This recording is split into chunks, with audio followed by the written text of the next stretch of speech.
Welcome everybody to our virtual geometry class. We're kicking off chapter 9, which is all about transformations and symmetry. You should be pretty familiar with those because it's something we do in pre-algebra. But we're going to take it a little bit further because it's geometry, obviously. So this first section is about reflections. Now, a reflection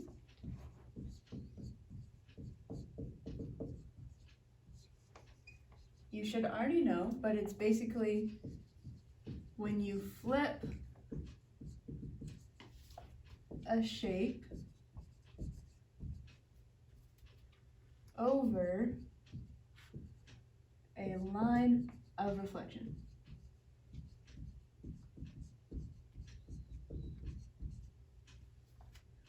So basically we're going to take a shape and there will be a line and we're going to flip it over that line.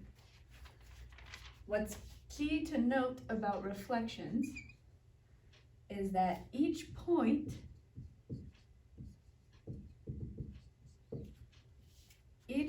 of the pre-image,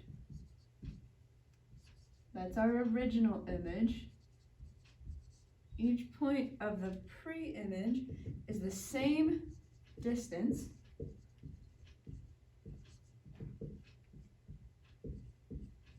from our line, from this line, I'm going to put the line,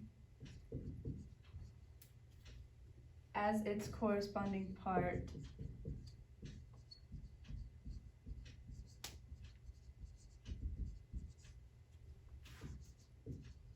on our new image.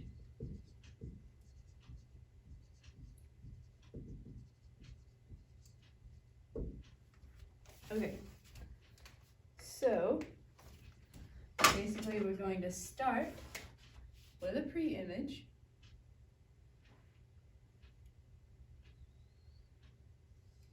Got us a nice little triangle here. We're going to call this point A, point B, and point C.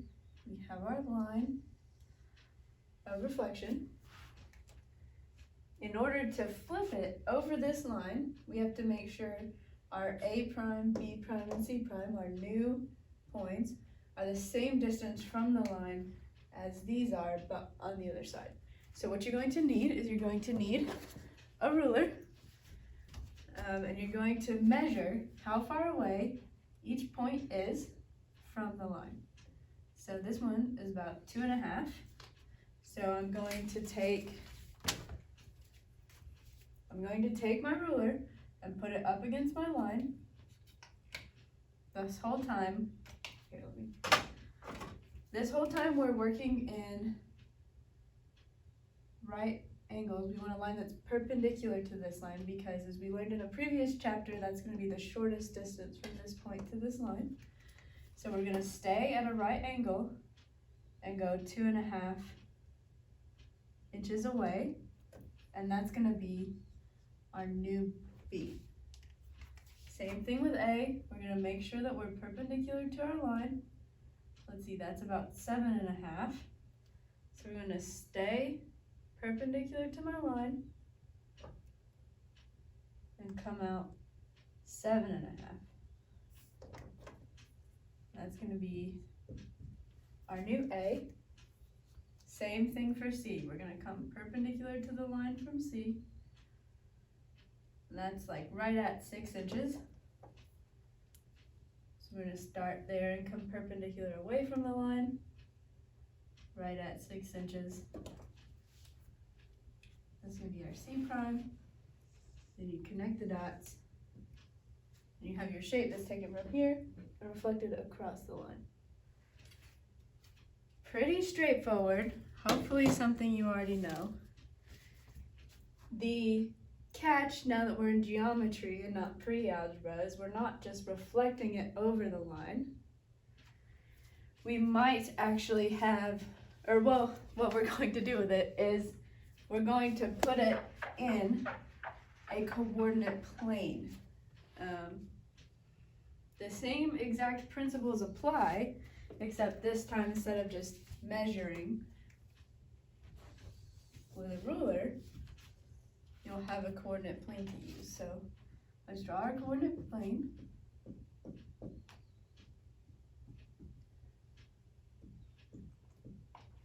All right, and I'm going to put me a triangle. I'm going to put me a triangle in the coordinate plane. I'll put a little bitty tiny triangle.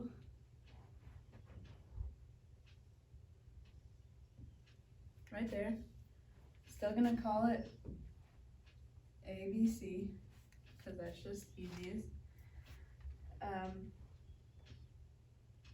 And we have to pick, well, the instructions will give you a line that we're flipping this shape over. I'm going to do -1 right here, this line.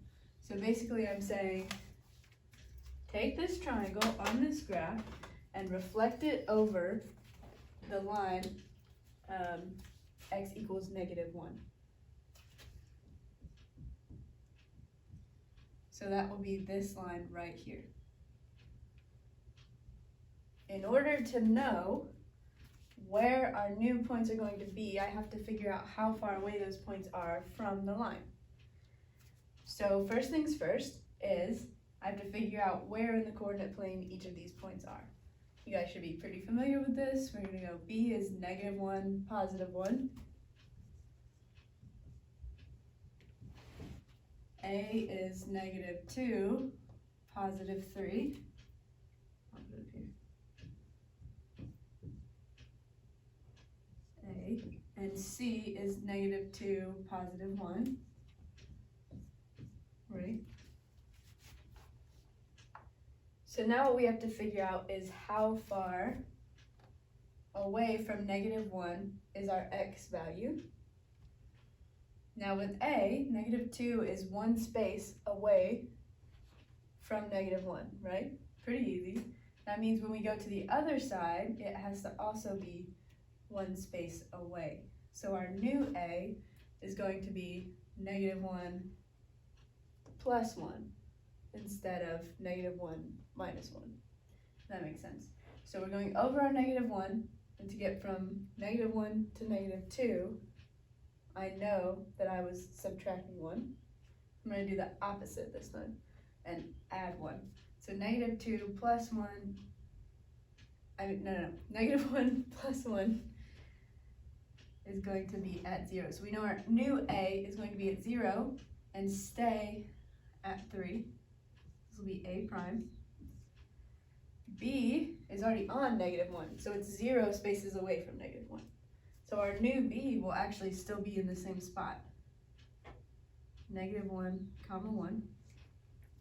Our new C is at -2, which again is one space away. So we need to be one space in the other direction. So we're going to put C at 0, 1. C prime at 0, 1. Now that we've done that, all you have to do is graph it. So we'll put C prime, A prime, B prime is the same.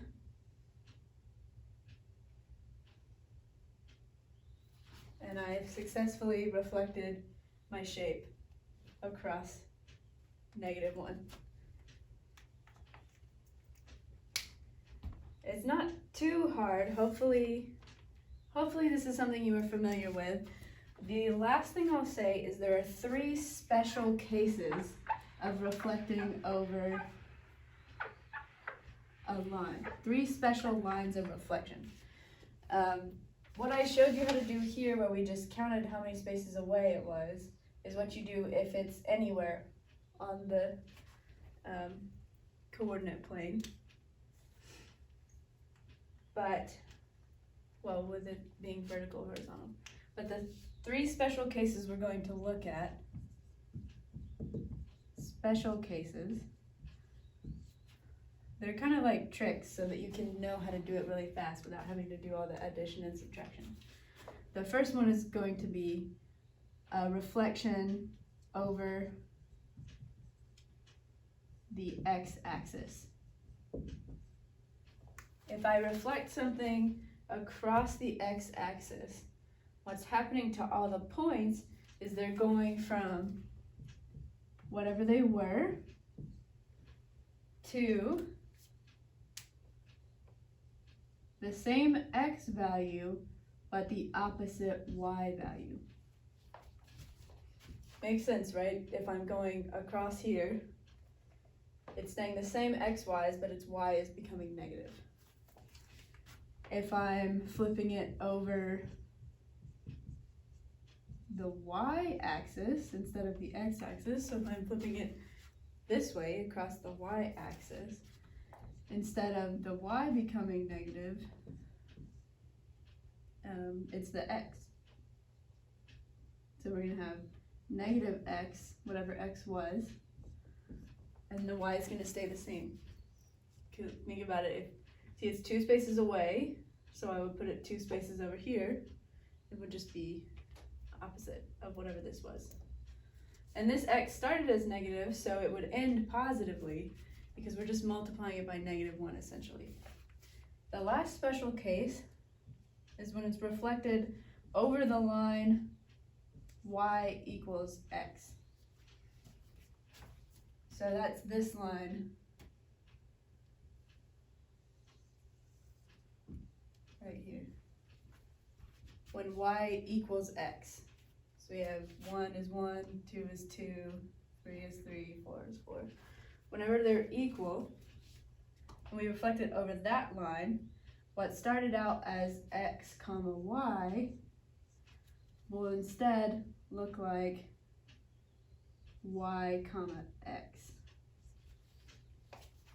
So if I had this shape and my a was -2 comma 3, then when I reflect it over this line, my new a will be 3 comma -2.